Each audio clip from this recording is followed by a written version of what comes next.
मेरे प्यारे स्टूडेंट्स, क्या हाल चाल आप सबों का। उम्मीद करते हैं स्वस्थ होंगे आप लोग और अपनी पढ़ाई कर रहे होंगे। स्टूडेंट्स हैं,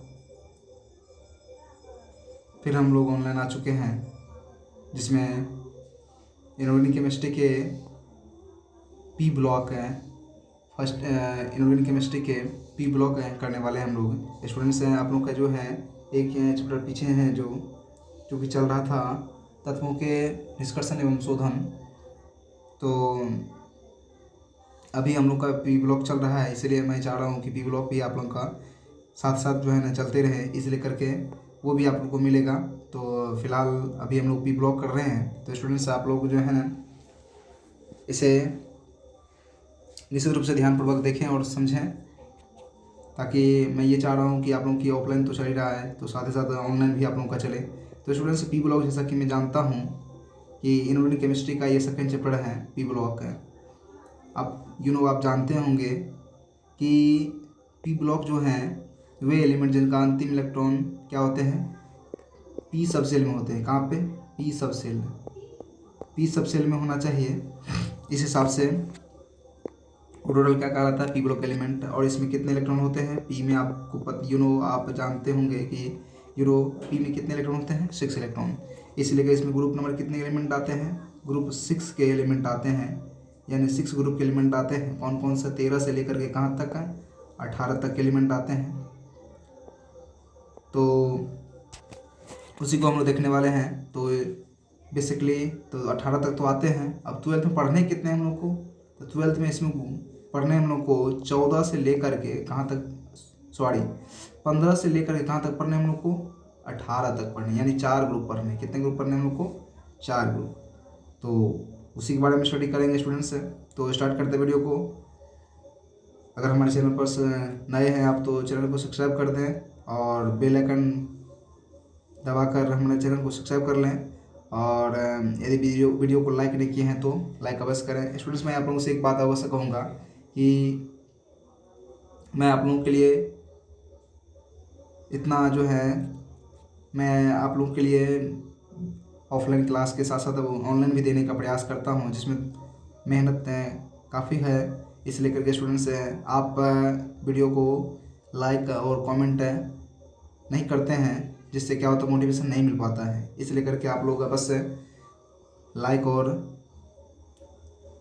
कमेंट करेंगे, जिसका मुझे उम्मीद है, ताकि अगर आप लाइक करते हैं तो हमें भी मोटिवेशन मिलता है और मुझे ये अंदाज़ा मिलता है कि आप हमारे वीडियो को देख करके काफ़ी आपको नॉलेज ग्रोथ हो रहा है और आपको एक अच्छे कॉन्फिडेंस मिल रहा है। तो बिना विलम्ब के ही हम स्टार्ट करते हैं वीडियो को।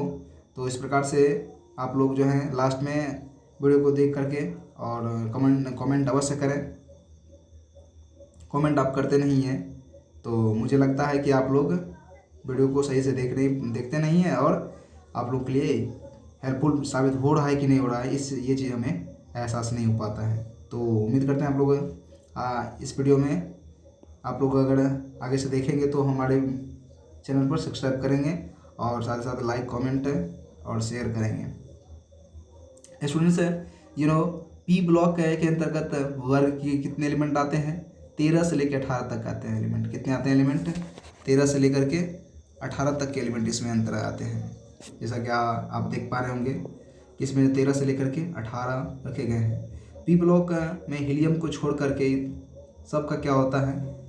हीलियम का इलेक्ट्रॉन विन्यास क्या होता है? 1s2 हो जाता है।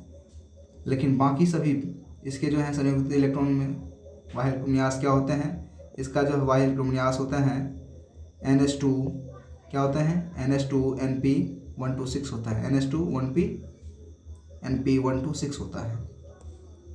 उसके बाद इसमें जो है आवर्त सारणी यहाँ से स्टूडेंट्स हैं, हम लोग को बीच में भी और चीज़ें हैं जिसको हम लोग जो हैं ऑलरेडी पहले से जान चुके हैं, इसीलिए करके मैं इस चीज़ को नहीं बता रहा हूँ। और अगर आपको बीच में भी आपको दिया हुआ और सब जानकारी है आप पढ़ सकते हैं। क्या सब दिया हुआ है कि इसके अतिरिक्त इसमें 3 प्रकार के तत्व आते हैं: धातु, धातु, उपधातु और अधातु। विविध प्रकार विविधता प्रदान करती है। इसके बाद है आवर्त सारणी के पी ब्लॉक पी ब्लॉक के वर्ग 13 व 14 के वर्ग तत्वों का रसायन 11th में आप पढ़ चुके हैं। मैंने आपको पहले बता चुका कि यहाँ हम लोग पढ़ने वाले हैं कौन सा, यहाँ हम लोग पढ़ने वाले हैं 15 से लेकर के 18 तक के। क्या पढ़ने हम लोग स्टूडेंट्स हैं? 15 से लेकर के 18 तक के, और बाकी जो 13 14 है वो हम लोग पढ़ चुके हैं कहाँ पर, 11th में। अब हम लोग देखते हैं 15 के तत्व में क्या देखना है स्टूडेंट्स। क्या आप मेरे वीडियो को क्या आप समझ पा रहे हैं? अगर समझ पा रहे हैं तो इस पर एक लाइक बनता है, लाइक कर दें पूरा एकदम फोर्स पूरी तरह से एक सेटिस्फेक्शन के साथ है। अगर लाइक कर दिए हैं तो वीडियो तो हमारे तो इग्नोर करेंगे। देखते हैं स्टूडेंट्स वर्ग 15 के तत्व कौन सब हैं? आपको पता होगा वर्ग 15 में कौन है, NP, AS, SB और BI। कितने एलिमेंट है स्टूडेंट्स हैं? इसमें 5 एलिमेंट हैं। तो इसमें वर्ग 15 के तत्व हैं नाइट्रोजन, फास्फोरस, आर्सेनिक, एंटीमनी और विस्मथ एवं मस्कोबियम भी सम्मिलित है। स्टूडेंट्स ये न्यू खोज हुआ एलिमेंट है, इस लेकर के ये एलिमेंट जो हैं आपको पीरियोडिक टेबल में ये भी सम्मिलित हैं, लेकिन अभी इसकी सारी जानकारी अभी न्यू खोज हुआ है तो इसकी सारी जानकारी अवेलेबल नहीं है। इसलिए कि 5 एलिमेंट तो आपको निश्चित रूप से 5 एलिमेंट्स की स्टडी हम लोग को करनी है। तो कितने एलिमेंट उसमें हो गए? 6 एलिमेंट। एक मस्कोबियम अगर देखें हम लोग तो 6 एलिमेंट हो जाते हैं। जैसे जैसे हम वर्ग में नीचे की ओर बढ़ते हैं तो अधात्विक गुण उपधात्विक गुणों से होते हुए धात्विक गुणों में परिवर्तित हो जाते हैं। मतलब क्या हुआ कि वर्ग तो चलता है वर्टिकली, तो यहाँ से मेटलिक गुण जो है ग्रोथ होने लगता है। यानी मेटल जो है ऊपर में अगर नॉन मेटल है तो नीचे में क्या होने लगता है, मेटल होने लगता है। नाइट्रोजन और फास्फोरस अधातु है। नाइट्रोजन और फास्फोरस क्या है? अधातु, आर्सेनिक और एंटीमनी उपधातु एवं विस्मथ है अधातु, विस्मथ है एवं मस्कोबियम क्या है? धातु है। मतलब इसमें जो लास्ट में 2 एलिमेंट ऐसा है कि जो क्या है, मेटल है, मस्कोबियम और विस्मथ है।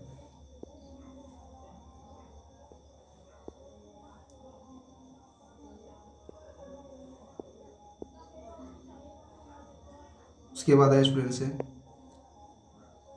उपलब्धता। क्या देख रहे हैं हम लोग? ऑकुरेंस है।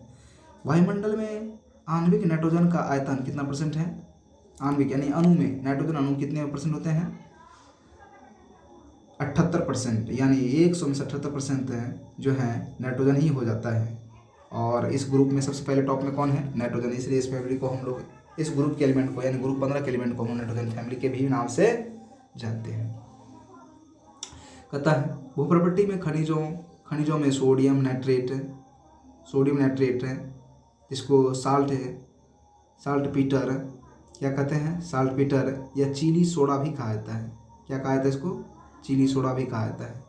तथा पोटासियम नाइट्रेट के रूप में पाया जाता है। मतलब क्या हुआ, ये खनिज भूप्रपट्टी में जो है सोडियम नाइट्रेट और पोटासियम नाइट्रेट के रूप में पाया जाता है। बट जीवों और वनस्पति में यह प्रोटीन के रूप में पाया जाता है। एवं फास्फोरस एपेटाइट वर्ग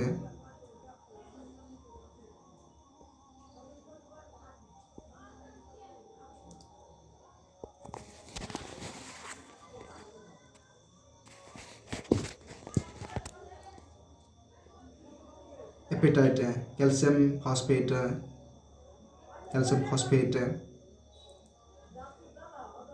उदाहरण में फ्लोरो एपेटाइट CaPO4 हॉल 6 है। CF2 में मिलता है। जो फॉस्फेट है चट्टान के रूप में चट्टानों के मुख्य घटक होते हैं। क्या होता है स्टूडेंट्स? चट्टानों के मुख्य घटक होते हैं। फास्फोरस प्राणियों एवं पादप पदार्थों का आवश्यक अवयव होता है। यानी प्राणी और पादप का ये जो है मुख्य घटक होता है।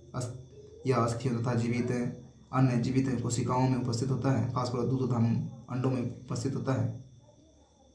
बट आर्सेनिक, एंटीमनी, विस्मथ सल्फाइड खनिजों के रूप में पाए जाते हैं। मस्कोनियम जो है संश्लेषित तत्व है। आगे देखते हैं हम लोग स्टूडेंट्स हैं। अब इसके बारे में कुछ प्रॉपर्टीज दिया हुआ है और चीज़ भी है, बीच में आप पढ़ सकते हैं। डायरेक्ट हम लोग देखेंगे क्या चीज़ के प्रॉपर्टीज है।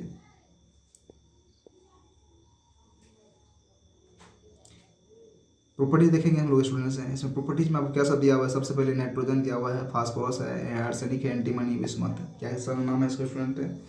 नाइट्रोजन, फास्फोरस, एंटीमनी, बिस्मथ और एंटीमनी और बिस्मथ है। सबसे पहले देखते हैं हम लोग परमाणु संख्या। क्या है परमाणु संख्या? नाइट्रोजन की 7 है, फास्फोरस कितने हैं? 15, आर्सेनिक कितने हैं? 33 है, एंटीमनी कितने हैं? 51 और बिस्मथ कितने हैं? 53। स्टूडेंट्स हैं आज हम लोग जो हैं ये NCERT PDF है, ये NCERT PDF है, जिसमें हम लोग हैं आज 1 से लेकर के 15 पेज तक देखेंगे। कहाँ तक देखेंगे स्टूडेंट्स हैं? 15 पेज तक जाएगा ये। और इसको ध्यानपूर्वक आप लोग समझें, देखें और अच्छी तरह से इसे रिवाइज करें, जिससे कि आपकी पी ब्लॉक जो है पूरी तरह से एक अच्छे चार्मिंग देगा। और मैं चाहता हूं कि आपकी पढ़ाई पूरी तरह से कंप्लीट रहे, क्योंकि बीच में थोड़ा सा जो है ना क्लास आप लोग का जो है सही से एडजस्ट नहीं हो पाया, जिसकी वजह से मुझे जो है ये चीज़ करना पड़ रहा है। तो मैं चाह रहा हूँ कि आपकी पढ़ाई ऑनलाइन ऑफलाइन नहीं भी हो रहा टाइम से, लेकिन ऑनलाइन मैं चाहता हूँ कि आपकी भरपाई हो। तो इसीलिए मैं NCERT लेकर के आया हूँ और ये आप लोगों के लिए हेल्पफुल साबित होगा।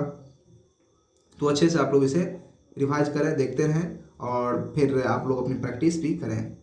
और बहुत जल्द ही मैं 1 तारीख तक जो है 1 दिसंबर तक में जो है मैं क्रैश कोर्स स्टार्ट करूँगा। तो बीच में जो समय है, इस बीच में मैं यही आप लोगों के लिए कर रहा हूँ, और ताकि मैं चाहता हूँ कि आपकी पढ़ाई कंटिन्यू चलती रहे। तो ये आ गया समझ में कि NCERT है ये। और NCERT थोड़े से मैं जूम करता हूँ, थोड़ा कम दिखाई पड़ता है, तो इसलिए थोड़ा सा कम ही जूम करते हैं। ज़्यादा जूम करेंगे तो फिर ये दिखाई नहीं पड़ता है। अगर NCERT बुक है तो स्टूडेंट्स वहाँ से भी आप इसे समझ सकते हैं। तो ये चीज़ समझ में आ गया स्टूडेंट्स हैं। अब हम लोग देखेंगे, क्या देखेंगे हम लोग? यहाँ से देख रहे हैं हम लोग, यहाँ से देखते हैं हम लोग। सबसे पहले इसका क्या है? बिस्मथ का कितना है? 83। अब हम लोग दें, अच्छा इसका जो है परमाणु संख्या जो चल रहा है ये 7, फिर 15 हो रहा है, 33 हो रहा है, फिर 33 के बाद है 51 हो रहा है, और इसके बाद है 83। ये जो है आप देखें गौर से, ये नंबर एक है निश्चित है, एक है मैजिक नंबर अकॉर्डिंग चल रहा है। वो नंबर क्या हो रहा है? इसमें हम लोग कितना 7 कितना ऐड करते हैं तो हमें आता है 15। इसमें हम लोग 8 जोड़ रहे हैं। कितना जोड़ रहे हैं हम लोग? 8। तो हमको क्या आता है? हम लोगों को आता है फास्फोरस आ जाता है। और फास्फोरस में अगर हम 8 जोड़ते हैं तो कितना हमको आ जाएगा? यह जाता है हम लोग को आर्सेनिक का हो जाता है, यानी 33 हो जाता है। और फिर इसमें हम लोग 18 जोड़ते हैं, यानी इसमें कितना का अंतर है? 18। इसमें भी 18 का अंतर, और इसमें कितना का है? 132 का, यानी मैजिक नंबर बन जाता है। ये परमाणु संख्या का मैजिक नंबर है। पहले 8 है, फिर क्या होंगे? 8, फिर क्या होते हैं? 18, फिर 18 और 32। यानी अगर आप ये मैजिक नंबर है, ये वो नंबर है जिसमें कि अगर शुरुआत वाले एलिमेंट का विषय में आपको परमाणु एटॉमिक नंबर पता है तो आप लास्ट तक पहुंच सकते हैं इसके हिसाब से। कैसे? तो शुरुआत में 8 जोड़ेंगे, फिर 8, फिर 18, 18 और 32। उसके बाद देखते हैं हम लोग स्टूडेंट से परमाणु द्रव्यमान। क्या है द्रव्यमान इसकी? परमाणु द्रव्यमान है 14.1 है किसकी? नाइट्रोजन का। उसके बाद आर्सेनिक का नाइट्रोजन फास्फोरस कितना है? 23.9197 यानी 31 है। और इसके हैं 74.92। और लास्ट में कितना है बिस्मथ का? तो 68.98। इलेक्ट्रॉन विन्यास क्या है? He2S2Na2S2 2p3। यानी इसमें जितना भी है सब में क्या होंगे? S में 2 इलेक्ट्रॉन होंगे और P में 3 इलेक्ट्रॉन होंगे। टोटल मिला के कितने होना चाहिए? 5 है। इसे लेकर के S में 2 होंगे और P में 5 है। और इसमें आपको एक इनर्ट एलिमेंट होते हैं। क्या होते हैं? तो ये आपको इनर्ट एलिमेंट है जो कि कोष्ट में दिया हुआ है। और बाकी इलेक्ट्रॉन जो हैं आपको बाहरी दिशा में 5 इलेक्ट्रॉन होते हैं। तो इस प्रकार से अगर हम देखें नाइट्रोजन का विन्यास क्या हो जाएगा? तो 2s2 2p3। फास्फोरस कितना हो जाएगा? 3s2 3p6। यानी इसमें जो है n की संख्या बढ़ते जाएगा। तो n की संख्या क्या हो जाएगा? 2 से स्टार्ट होगा और कहाँ तक जाएगा ये? तो कितने ग्रुप है? ये 5 एलिमेंट है। तो ये आपको जो है 2 यहाँ से शुरू करेगा, 3, 4, 5 और 6, यहाँ तक 6 एलिमेंट, 6 ग्रुप टेबल तक, यानी 6 पीरियड तक जाएगा। यानी ये छठा पीरियड में एलिमेंट आते हैं। उसके बाद तो इलेक्ट्रॉन विन्यास हम लोग देखें आयरन एंथैल्पी, जिसको मापा जाता है किलो जूल पर मोल में। आयरन एंथैल्पी जो है इसमें 3 है। कितने हैं? 3। क्यों? क्योंकि इसमें जो है पी में कितने इलेक्ट्रॉन हैं? 3, इसीलिए तीनों इलेक्ट्रॉन के लिए अलग अलग एंथैल्पी होंगे। एंथैल्पी आप समझ रहे होंगे स्टूडेंट्स कि कोई भी एलिमेंट जितना एनर्जी से इलेक्ट्रॉन खोता है उसे एंथैल्पी कहते हैं। तो आप देखें एंथैल्पी कितने हैं इसका। एंथैल्पी इसके हैं कितने? पहला इलेक्ट्रॉन के लिए कितना है? 1402। और ये नीचे की तरफ हम लोग बढ़ते हैं तो कितने आ रहा है? 1000, 1012, 947। और नीचे की तरफ आते हैं हम लोग तो यहाँ विस्मत तक कितना होता है? 9703। फिर उसी तरह से द्वितीय में भी कितना है? 2856। और नीचे आता है तो 1610। और तृतीय एंथैल्पी है तो 4577। और नीचे आने के बाद है 2466। यानी कुल मिला के देखें तो एंथैल्पी क्या हो रहा है? अगर हम लोग नाइट्रोजन तो ऊपर में होते हैं, नाइट्रोजन से हम लोग नीचे की तरफ विस्मत तक जब पहुंचते हैं तो इसमें क्या हो रहा है? एंथैल्पी ग्रोथ कर रहा है। एंथैल्पी क्या हो रहा है? बढ़ रहा है। एंथैल्पी क्या हो रहा है? घट रहा है। क्यों घट रहा है? तो इसका रीज़न है कि परमाणु जब आकार इसका ऊपर में आप देख रहे हैं कि परमाणु संख्या कितने? 7 है। तो नीचे आने के बाद क्या होता है? परमाणु संख्या इसका 83 हो जाता है। तो निश्चित रूप से जब परमाणु संख्या बढ़ेंगे तो आकार बढ़ते जाएगा, और आकार जब बढ़ेगा तो क्या होगा? आकार जब बढ़ेगा तो इसमें जो है अणुओं के बीच का बल जो है वो कमज़ोर पड़ जाता है। और इसमें तो एटम होते हैं, तो एटम में क्या होगा? जैसे इस नीचे की तरफ बढ़ते हैं तो अणु का आकार बढ़ता है, और आकार बढ़ता है तो इलेक्ट्रॉन को निकालना आसान हो जाता है। इसलिए करके इलेक्ट्रॉन को निकालने का जो एनर्जी पड़ता है वो भी क्या हो जाएगा? ईजी हो जाता है। अर्थात इलेक्ट्रॉन को कम एनर्जी लगता है खोने में। इसलिए करके एंथैल्पी क्या हो रहा है? इसका घटते जा रहा है। लेकिन हाँ, इलेक्ट्रॉन की संख्या जैसे जैसे बढ़ रहा है तो एंथैल्पी क्या हो रहा है? बढ़ रहा है। जैसे एक के लिए क्या है?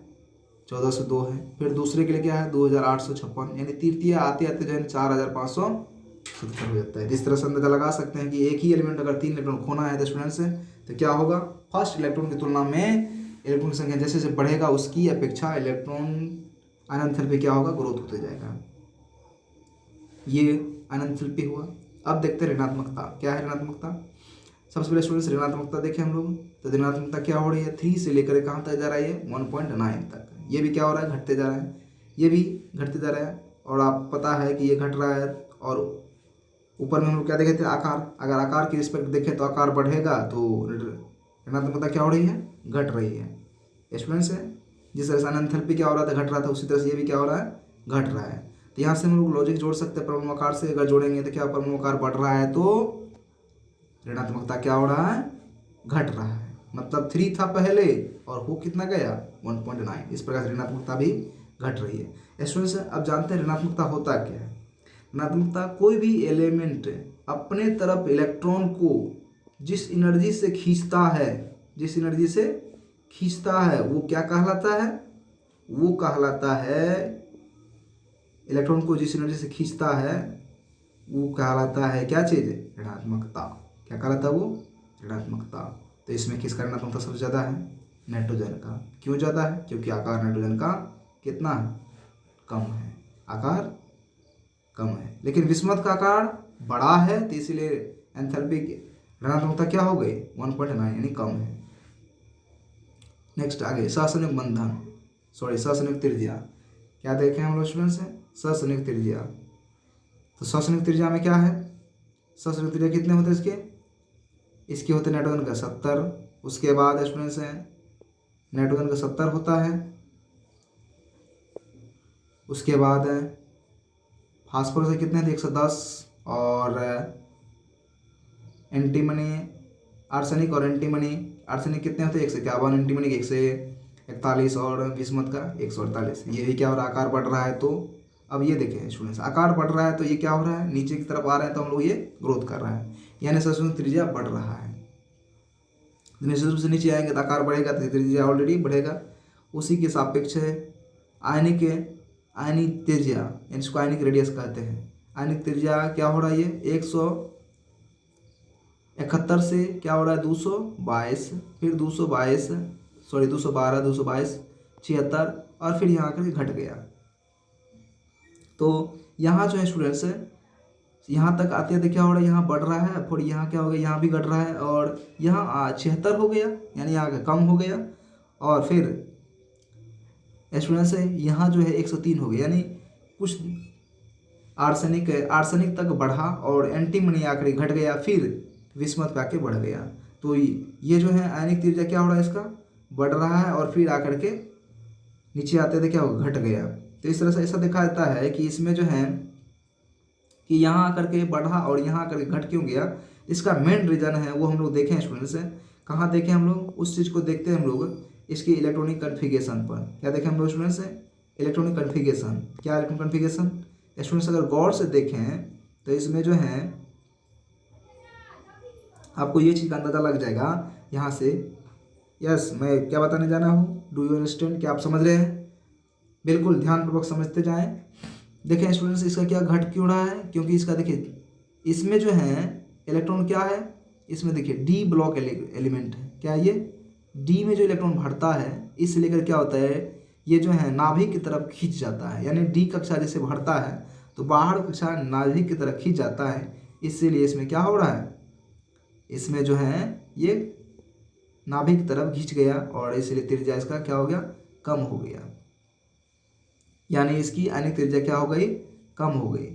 उसी तरह से आप विस्मत में भी जाएंगे, इसमें भी क्या हो रहा है, इसमें भी बढ़ना चाहिए, इसमें भी क्या हो रहा है, नाभिक की तरफ ये जो है इसमें भी इलेक्ट्रॉन किस में जा रहा है, इसमें एफ में जा रहा है।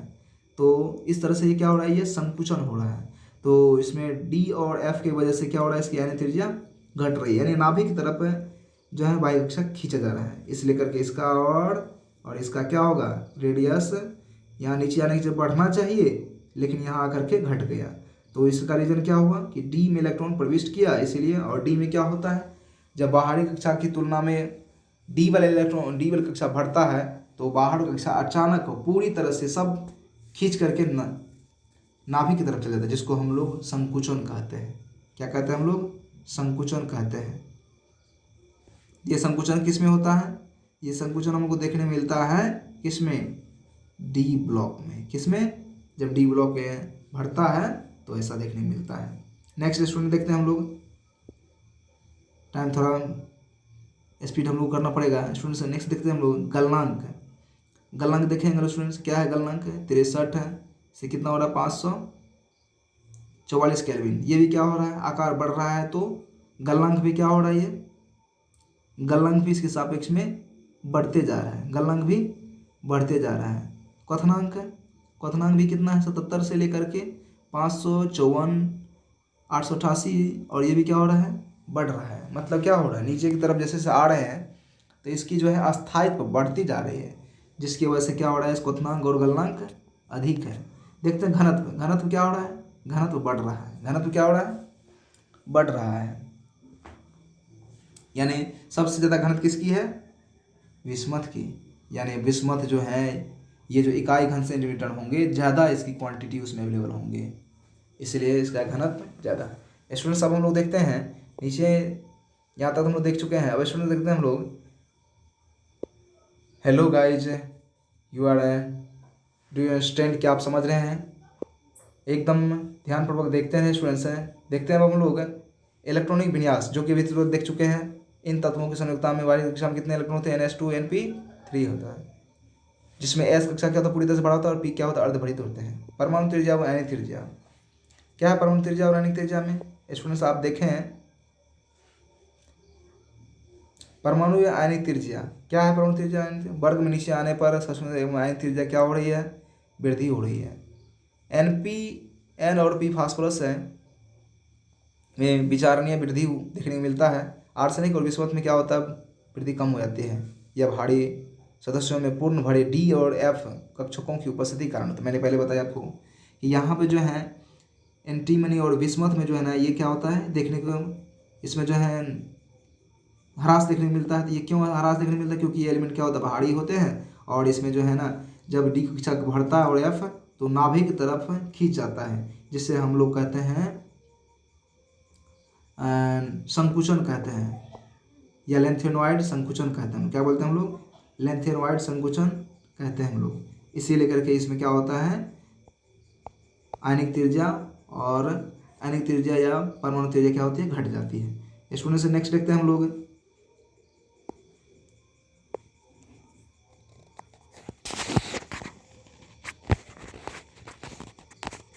आगे देखते हैं हम लोग आयन एंथैल्पी। आयन एंथैल्पी के बारे में चर्चा हालांकि हो चुकी है, थोड़ी सी मैं आपको जो है वर्ग के बारे में दिखला देता हूँ। मैं ये तो मैं बता चुका हूँ, इसको अगर आप देखना चाहेंगे तो देख सकते हैं। वृद्धि हो रही है और अर्धभरी तरली कक्षाओं में आकार छोटा होने के कारण संगत वर्ग 15 में तत्वों की आयन एंथैल्पी क्या हो रही है 14 की तुलना में अधिक होती जा रही है। उसके बाद ऋणात्मकता देखते हैं स्टूडेंट्स हैं, और भी चीज़ें हैं आप इसमें पढ़ सकते हैं स्टूडेंट्स हैं। मैं इसलिए नहीं बता चुकी, इसी वहाँ पर मैं डील कर चुका हूँ। ऋणात्मकता, समानता वर्ग में नीचे की ओर जाने पर ऋणात्मकता क्या हो रही है, ऋणात्मकता का मान घटते जाए, क्योंकि भारी तत्वों में अंतर बहुत अधिक नहीं है। आगे देखते हैं हम लोग भौतिक गुण। इस वर्ग के तत्व बहुपरमाणुक है, यानी स्टूडेंट्स हैं इस ग्रुप जितने में एलिमेंट हैं वो आपको एक से अधिक एटम मिल करके जो है अणु बनाने का काम करेगा। मतलब हो सकता है एक एटम और एक एटम मिल करके एक अणु बनाएगा Na2। उसी तरह से इसमें तो बहुपरमाणु का मतलब हुआ एक से अधिक परमाणु मिल करके अणु बनाएगा। जैसे नाइट्रोजन कितने परमाणु से बना हुआ है, 2 परमाणु से, जबकि अन्य सभी ठोस हैं। तो इसमें जो है नाइट्रोजन क्या है, ये गैस है, जबकि अन्य से सब ठोस हैं। आगे देखते हैं हम लोग स्टूडेंट्स हैं इसी में, और इसमें दिया हुआ है कि इसमें जो है वर्ग के नीचे जाने पर धात्विक गुण क्या हो रहा है, बढ़ते जा रहा है। और अंतोगत पा इसमें जो है ये तो आपको बता ही चुके हैं कि नीचे आने के बाद विस्मथ क्या है, मेटल है, और बीच में आर्सेनिक और एंटीमनी क्या है, उपधातु है, और ऊपर में शुरुआत में नाइट्रोजन और फास्फोरस क्या है, अधातु है। ये तो आपको यहाँ भी दिया हुआ है, आप इन्हें स्टडी कर सकते हैं स्टूडेंट्स हैं। आगे देखते हैं हम लोग स्टूडेंट्स हैं रासायनिक गुण। क्या देखते हैं हम लोग स्टूडेंट्स, रासायनिक गुण। ऑक्सीजन अवस्थाएं, रासायनिक गुण में ऑक्सीजन अवस्थाएं एवं यानी क्रियाशीलता में पाई जाने वाली प्रवृत्तियाँ क्या है, तत्वों की समान ऑक्सीजन अवस्थाएं क्या होता है, -3 +3 और +5, यानी इसमें 3 तरह का ऑक्सीजन अवस्था देखने को मिलेंगे। क्या सब होंगे, -3 होंगे, -3 +3 और +5। अब इन्हीं चीज़ को हम लोग आगे समझेंगे। फिलहाल देखते हैं हम लोग आगे, जिसमें कि हम लोग अब चलते हैं हम लोग नेक्स्ट पेज है, वो है आपको नाइट्रोजन का असामान्य गुण। क्या है, नाइट्रोजन का असमान गुण। असमान का मतलब क्या है स्टूडेंट्स है, मतलब जो इस ग्रुप में नाइट्रोजन टॉप में है तो इसका गुण अन्य एलिमेंट की तुलना में क्या है। यानी एक तरफ सभी एलिमेंट रखें और एक तरफ नाइट्रोजन रखें तो क्या भिन्नता इसमें देखने को मिलता है। सबसे पहले नाइट्रोजन छोटे आकार है, उच्च ऋणात्मकता, उच्च आयन एंथैल्पी एवं डी ब्लॉक डी कक्षकों की अनुपलब्धता के कारण वर्ग के अन्य सदस्यों में भिन्न होते हैं। मतलब इतने चीज़ जो है नाइट्रोजन के साथ हैं, इसलिए करके ये अन्य सदस्यों से क्या है, ये भिन्न होते हैं। दूसरी बात है नाइट्रोजन स्वयं के साथ जो है कंपाउंड बना लेते हैं और दूसरे के साथ भी कंपाउंड बनाने की विशिष्ट प्रवृत्ति रखते हैं। इस वर्ग के भारी तत्व हैं पीएक्स बंधन नहीं बनाते हैं, क्योंकि इसके परमाणु कक्षक इतने बड़े और विस्तृत होते हैं कि ये प्रभावी क्या नहीं बना पाता है, प्रभावी जो है अतिव्यापन, मतलब क्या हुआ कि ओवरलैपिंग नहीं कर पाता है। इसीलिए करके जो है ये N2 नहीं बना पाता। जैसे ये आपको नाइट्रोजन जो है N और N मिल करके N2 बना लेता है, लेकिन बाद में कि इसके बाहरी एलिमेंट जितने भी है, जैसे फास्फोरस हुआ और कौन, फास्फोरस एंड आर्सेनिक एंटीमनी विस्मथ है, जितना भी है वो सब क्या करता है, वो एक से अधिक है, मतलब 2 से अधिक हैं कंपाउंड में, 2 से अधिक एटम मिल करके अणु बनाएगा। लेकिन नाइट्रोजन जो है आपको द्वितीय बनाता है। तो इसका रीजन क्या हुआ, सबसे पहले इसका आकार छोटा होता है, उसके बाद पीएक्स बंधन ये बनाने में क्या होते हैं, विशिष्ट प्रवृत्ति रखते हैं, और इसके आकार जो हैं विस्तृत होते हैं, यानी आकार थोड़ी से जो है ना आकार इसकी छोटी होती है, इसलिए करके ये खुद यानी एन और एन को अपने तरफ खींचने की प्रवृत्ति ज़्यादा रखते हैं। उसके बाद और कुछ इसमें दिया हुआ है, आप इसे देख सकते हैं। जो मैंने बताया कि वही कि नाइट्रोजन N2 बनाता है, बाकी सब अष्टपरमाणुक बनाता है, उसी के बारे में दिया हुआ है। अब पहला देखते हैं केमिकल प्रॉपर्टीज में पहला पॉइंट क्या है स्टूडेंट्स, आप यहाँ देखें हाइड्रोजन की प्रतिक्रियाशीलता। वर्ग 15 के सभी तत्व हैं EH हैं 3 प्रकार के हाइड्राइड बनाते हैं। मतलब क्या हुआ, इसमें जितना भी एलिमेंट होंगे वो क्या होंगे, वो जो है हाइड्रोजन से जब रिएक्ट करेगा तो क्या बनेगा EH3, यानी E4 क्या हो जाएगा, E4 हो जाएगा इसमें नाइट्रोजन, फास्फोरस, आर्सेनिक, एंटीमनी और विस्मथ क्या हो जाएगा, ये टोटल हो जाएगा। और उसके साथ जो H रहेंगे कैसा बनेंगे, इस प्रकार के कंपाउंड बनेंगे EH3, जिसमें अमोनिया केवल एक मृदु अपचायक है, यानी बहुत अच्छा जो है रिड्यूसिंग एजेंट है, जबकि BiS3 प्रबल अपचायक है, यानी काफ़ी इलेक्ट्रॉन को मतलब H को खोने की टेंडेंसी रखता है, जिसके कारण ये यानी जो है ये अपचायक है, यानी H को जल्दी छोड़ देता है, इसीलिए क्या है ये अपचायक है। क्षारकता भी इसी प्रकार इसी क्रम में घटती है। अब देखें स्टूडेंट से क्षारकता, ये जितना भी है ये जो बनाते हैं ये सभी नेचर में क्या होते हैं, ये जो है आपको हाइड्राइड जो है सभी क्या है, इनमें जो है इन क्षारकता भी इसी क्रम मतलब ये जो सब क्षार है क्या है, ये जब पानी में घोलता है तो टोटल आपको क्षार बनाता है, तो उसका क्रम क्या हो जाएगा, तो सबसे अधिक क्षारीय है कौन, सबसे प्रबल क्षारीय है अमोनिया, क्या है अमोनिया, PH3 फॉस्फीन, एस्टेटिन, उसके बाद है SbS3 ये जो है, और सबसे अधिक है सबसे कम कौन है, विस्मथ है हाइड्राइड। तो इस प्रकार से आपने देखा इस ग्रुप में अगर पूछा जाए कि सबसे ज़्यादा क्षारीय कौन, तो अमोनिया। ये चीज़ हम लोग यहाँ से समझ चुके हैं।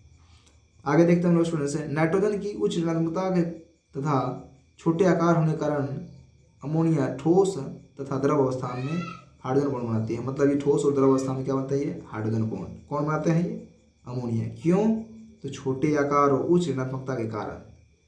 स्टूडेंट्स हाइड्रोजन बॉन्ड तो समझते होंगे क्या होते हैं, ऐसा बॉन्ड जो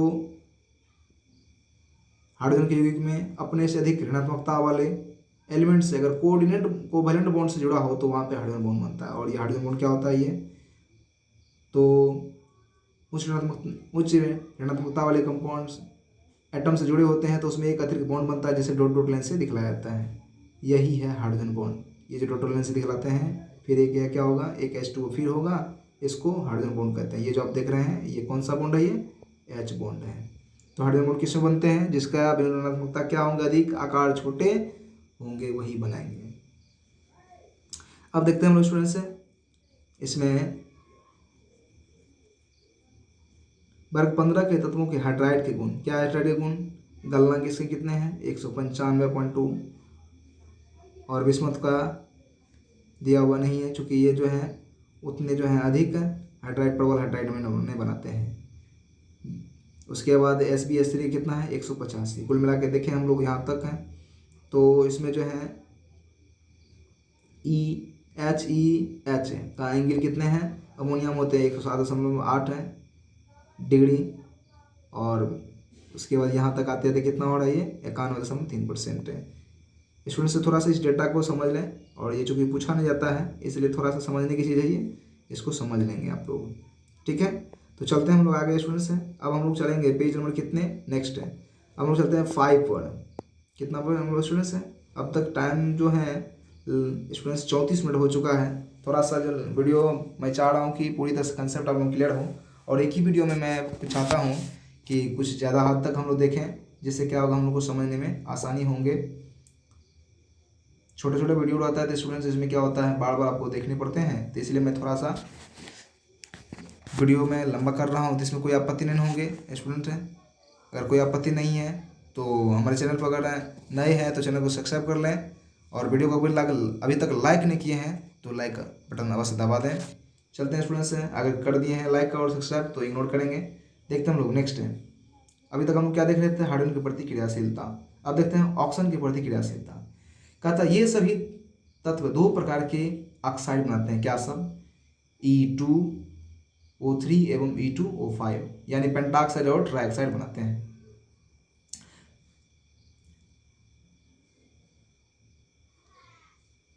कहता है स्टूडेंट्स है इसमें जो है कहता है तत्व की उच्च ऑक्सीकरण अवस्था का ऑक्साइड निम्न ऑक्सीकरण अवस्था के ऑक्साइड की तुलना में अधिक ऋणात्मक अम्लीय होते हैं। मतलब क्या हुआ स्टूडेंट्स है, ये जिसकी ऑक्सीकरण अवस्था तथा ऑक्साइड निम्न ऑक्सीकरण अवस्था की ऑक्साइड की तुलना में अधिक ऑक्साइड अम्लीय होता है।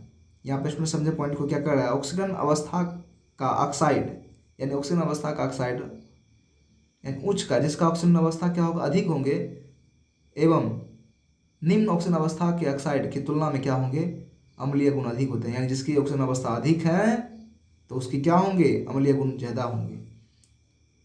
नाइट्रोजन और फास्फोरस E2O3 प्रकार के ऑक्साइड पूर्णतः अम्लीय है, जबकि आर्सेनिक और एंटीमनी के उभयधर्मी और विस्मृति क्या होते हैं प्रबल क्षारीय होते हैं।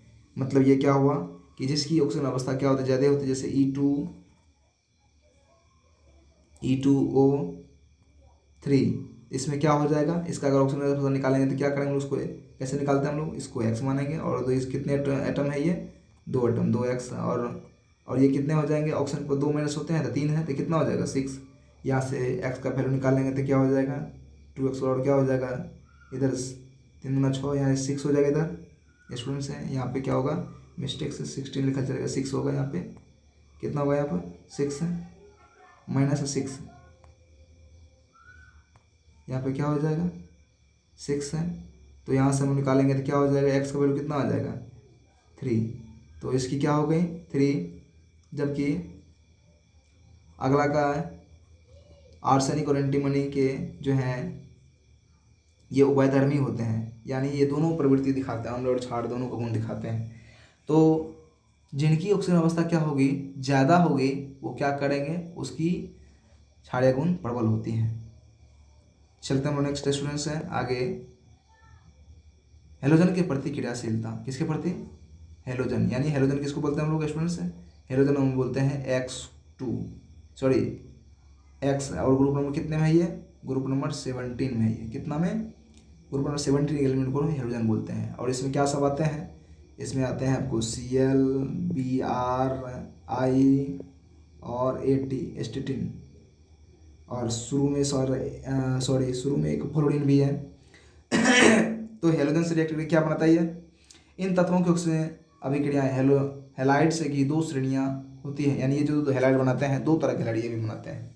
जिस तरह से स्टूडेंट्स ऑक्साइड में 2 तरह के ऑक्साइड बनाया था उसी तरह से कितने प्रकार के बनाते हैं, एक बनता है EX3 और EX5 यानी ट्रा हेलाइड और पेंटा हेलाइड बनाते हैं। नाइट्रोजन की संयोजी कक्ष में D कक्षकों की अनुपस्थिति के कारण यह ट्रा हेलाइड बनाता है। क्या बताइए ट्रा हेलाइड, मतलब ये जो है आपको जब भी बनाएगा कंपाउंड तो क्या बनाएगा स्टूडेंट्स है ये N और X के साथ ये बनाएगा NX3 NX5 नहीं बना सकता। क्यों नहीं बनाएगा, क्योंकि इसके इलेक्ट्रॉन कन्फिगरेशन में क्या है स्टूडेंट्स, अगर गौर से देखें हम लोग इलेक्ट्रॉन कन्फिगरेशन तो पुनः मैं रिपीट करके दिखा सकता हूँ आपको कि इसके इलेक्ट्रॉन कन्फिगरेशन में क्या है स्टूडेंट्स है। अगर हम लोग देखें गौर से इसके इलेक्ट्रॉन कन्फिगरेशन में जो है क्या दिया हुआ है, इलेक्ट्रॉन कन्फिगरेशन थोड़ा सा मैं दिखाना चाह रहा हूँ। यहाँ पे किधर चल गया इलेक्ट्रॉनिक कन्फिगरेशन जो है,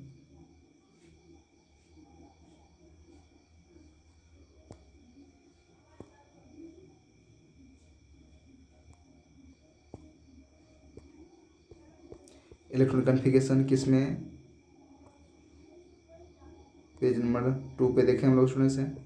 इलेक्ट्रॉन कन्फिगरेशन में क्या है, इसके जो इलेक्ट्रॉन कन्फिगरेशन आप गौर से देखेंगे स्टूडेंट्स हैं तो आपको नज़र आ जाएगा कि इसमें जो है ये इलेक्ट्रॉन कन्फिगरेशन बतलाने वाले इसमें जो है इलेक्ट्रॉन कन्फिगरेशन में क्या हो रहा है यहाँ पे देखिए डी कक्षक क्या है, नाइट्रोजन में डी कक्षक नहीं है, नाइट्रोजन में डी कक्षक नहीं है क्या एस है और एस और पी है, इसे लेकर के इसमें जो है डी कक्षक अनुपस्थित है, इस लेकर ये क्या बनाता है ये पेंटा ऑक्साइड ने बना करके ट्राइऑक्साइड बनाता है। लेकिन बाकी सब में क्या है उसके बाद स्टूडेंट्स है न जबकि फास्फोरस में जो है आपको बाद बाकी इसमें एंटीमनी और ये भी क्या बनाता है, ये इधर जो है ये बना पाता है ये इस तरह से ये जो है। और दूसरी बात है फास्फोरस भी जो है तो इसमें जो है ये क्या होता है, लोन पेयर इलेक्ट्रॉन को खो लेता है, जिसकी वजह से ये 5 तक अपनी संयुक्ता बढ़ा लेता है। लेकिन बाकी सब में नाइट्रोजन को छोड़ करके बाकी सब क्या करता है, पेंटाहाइलाइड बना लेते हैं। तो यही चीज़ मुझे दिखाना था, तो आपने समझ गया कि नाइट्रोजन पेंटाऑक्साइड क्यों बनाता है, क्योंकि नाइट्रोजन पेंटाऑक्साइड नहीं बनाता है, क्यों? क्योंकि इसके डी कक्षा के जो हैं इसमें अवेलेबल नहीं होते हैं। तो इस तरह से हम लोग यहाँ तक देख चुके हैं।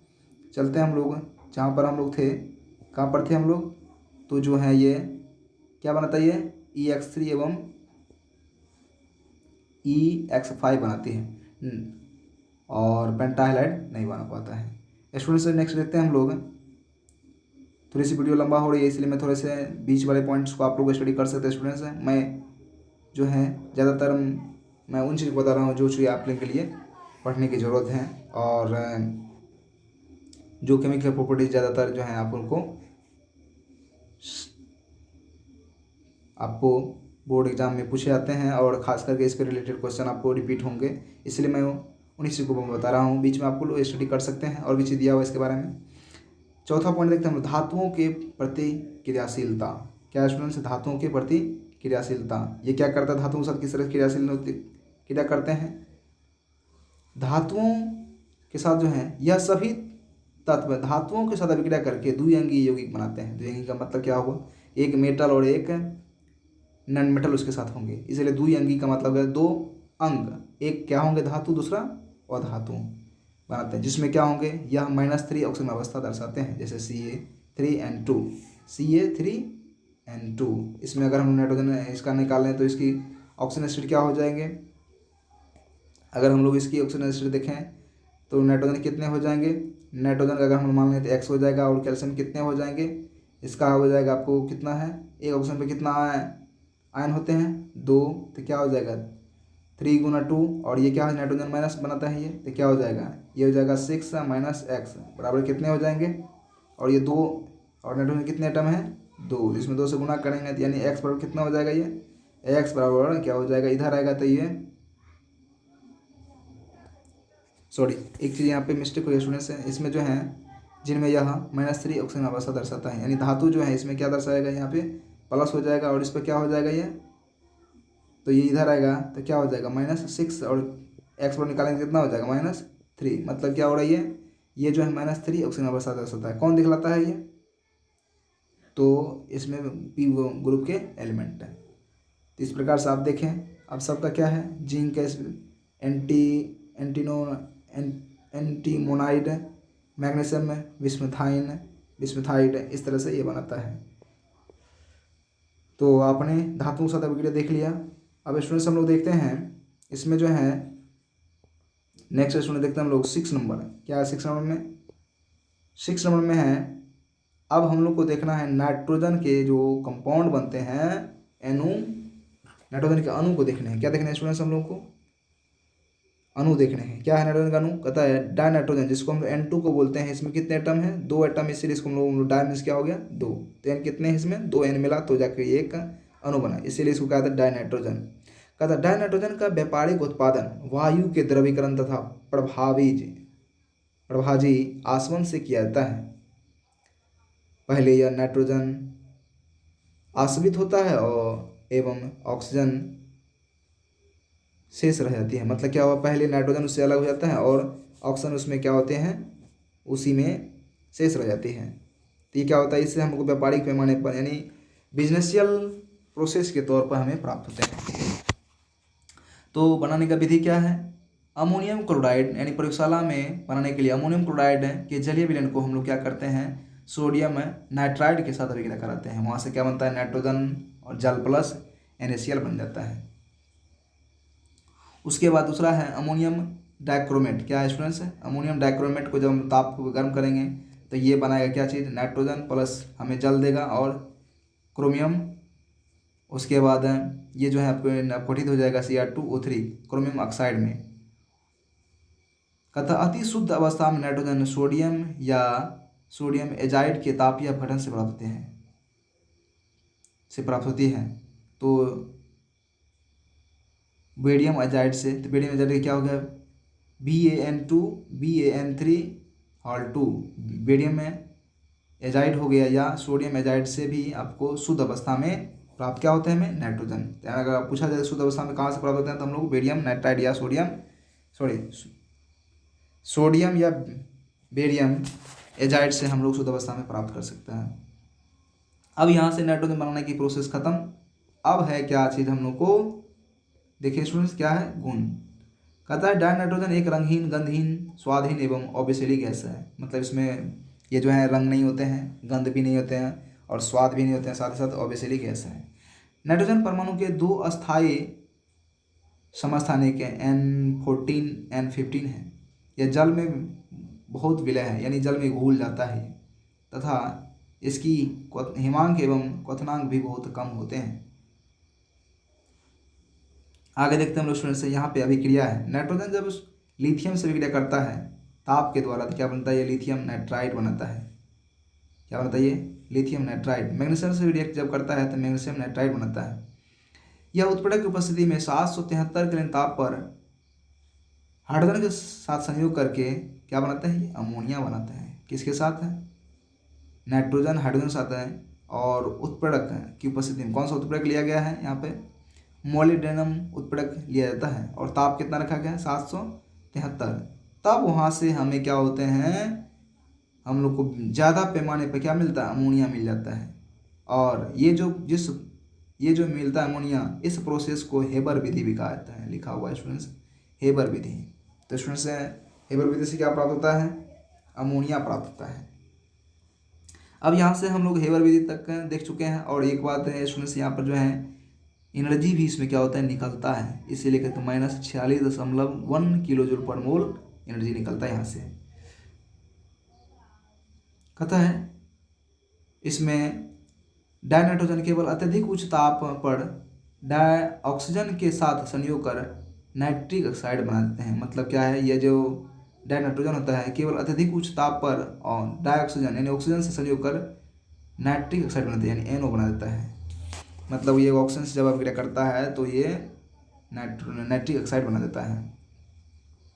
इस तरह से हेबर विधि भी खत्म हो गया स्टूडेंट्स। अब यहाँ पर रासायनिक गुण भी इसका खत्म। अब यहाँ पर इसका उपयोग है, लास्ट में क्या जानते हैं हम लोग, उपयोग। कहते हैं नाइट्रोजन मुख्य उपयोग अमोनिया एवं अमोनिया तथा नाइट्रोजन युक्त अन्य औद्योगिक रसायनों जैसे कैल्शियम साइनेट के निर्माण में। अक्रिय वातावरण आवश्यकता, जहाँ अक्रिय वातावरण की आवश्यकता है वहाँ भी इसका उपयोग होता है। जैसे लोहा और स्टील उद्योग अभिक्रियाशील रसायनों के अक्रिय तनुकार्य द्रव अमोनिया का उपयोग जैविक पदार्थ या खाद्य सामग्री के प्रशीतक के रूप में क्रायो सर्जरी में होता है। मतलब क्या स्टूडेंट्स है, सबसे पहले इसका तो उपयोग किया जाता है किसमें, इंडस्ट्री में रासायनिक इस्तेमाल किया जाता है। उसके बाद दूसरे किस अक्रिय वातावरण यानी ऑक्सीजन की संयोग ना हो किसी पदार्थ से, वहाँ पर वातावरण बनाने में इसका उपयोग किया जाता है। और दूसरा पदार्थ को ठंडा करके रखने में प्रशीतक के रूप में, और साथ साथ क्रायो सर्जरी यानी कोई भी जो है सर्जरी होती है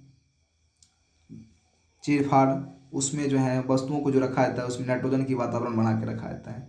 इस तरह से जो है यह ठंडा करके रखा जाने में इसका इस्तेमाल होता है। तो इस प्रकार से रहा ये नाइट्रोजन जो है नाइट्रोजन अणु की बनाने की विधि से लेकर के उपयोग तक हम लोग खत्म कर चुके हैं। तो 49 मिनट का वीडियो हो चुका है स्टूडेंट्स, मैं यहीं इसको समाप्त करता हूँ। अगला वीडियो जो होगा वो होगा आपको इससे आगे नाइट्रोजन के बाद जो है हम लोग को देखना है क्या चीज़ है। इसमें हम शुरू करेंगे हम लोग अमोनिया, जिसमें कि नाइट्रोजन के बाद अमोनिया कंपाउंड हम देखेंगे। तो स्टूडेंट्स हैं तो हमारे चैनल पर इसी तरह से आप जुड़े रहेंगे, और अगले वीडियो में मैं लेके आऊँगा अमोनिया बनाने की अमोनिया। तो इसी तरह से मैं अगले वीडियो में मैं आप लोगों को अमोनिया के बारे में बताऊंगा।